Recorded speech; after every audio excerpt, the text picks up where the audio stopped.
didn't care. I wasn't going to mass. I was like, I'm not listening to anybody. I became more like rebellious in general. So the pastor told me I had to leave and like, cussed them out. He actually cussed me back out too. I say mother, wow. America, mother, America's mother, America's daddy, America can eat a kid, America can lick the balls. What up, I'm Rob Level, and I'm about to tell you a crazy life story. You're probably gonna wanna hear this. I'm gonna tell you the story about why I got kicked out of homeless shelters that I was living in, and how I ended up running with some of the most notoriously dangerous gangs in Southside Chicago. And how I almost got killed numerous times.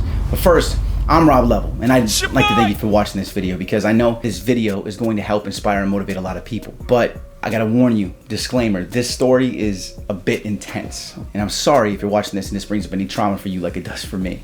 For one, the homeless shelter I lived in was a Christian-based community homeless shelter, okay? So every single day you stayed there, you had to go to church. You had to go to mass, okay? And from the day I got there, I refused to go to mass. So I missed a lot of mornings. Refused. Okay, and this happened pretty much every morning. Now, I was given a warning that it's required. You have to go to church in order to stay there. So I started going, so I had a place to sleep, I had nowhere else to go. And also because you get food after mass, but only if you go to mass. And I'm not gonna lie, the food was sensational. I don't know if it was so good because I had no other options or because I felt so incredibly helpless in life, but I have the fondest memories of all this food that was donated by people. Maybe it was the love that people put into those donations. Right, also one of the rules was this, is that you had to be working a job outside the shelter. And if you didn't have an outside job, you had to work inside of the donation center, the intake part that the shelter actually had. Now I did this job, but I was not a fan of it by any means. But it did teach me how sneaky people get away with massive tax write-offs. That's another thing. But everything that people donated was always overvalued because you could write off donations on taxes. So people would come in there and they donate a box of clothes. That was legit garbage to them, okay? And they would get a receipt showing that they donated $200 in stuff. So they could write that off on their taxes and just basically throwing away garbage. Now, the craziest stuff here is when guys would bring in machinery or used cars. These cars, like you piece them out, they're worth like 300 to 500 bucks. But they would slip me or the other guy's money to say that their donation was higher than it was. So they donate a $300 piece of crap car, okay? They'd slip us some money and we'd give them a slip back.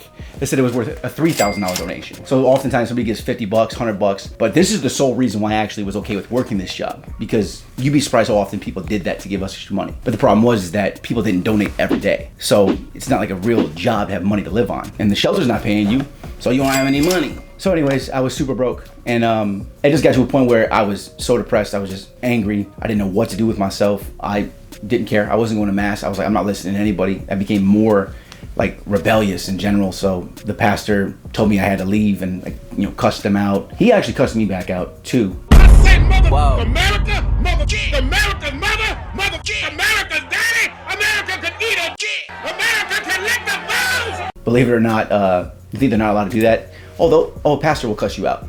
You make him mad enough. He's still human. Yeah.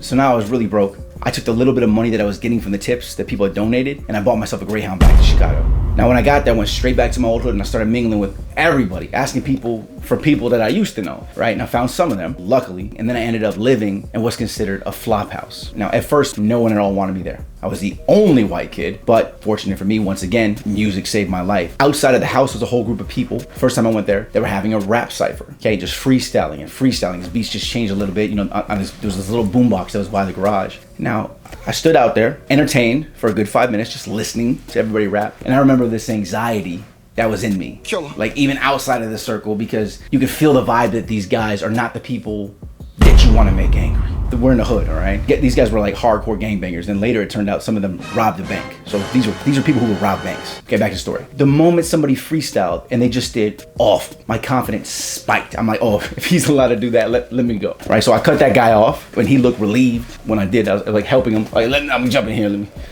And I murdered it. Everybody in the group was looking at each other like, damn, who the hell is this? Where the hell did this guy come from? Now, this was enough to make them be like, okay, he's cool. All right, white boy can rap. Yes, sir. But I convinced everyone at that house to let me stay by telling them that I had a laptop with a little microphone. Okay, it was a little $10 Logitech microphone. It was a microphone, that's all that mattered, right? I told them I could record and mix anyone's music in the house if they let me stay there. Suddenly, they loved me.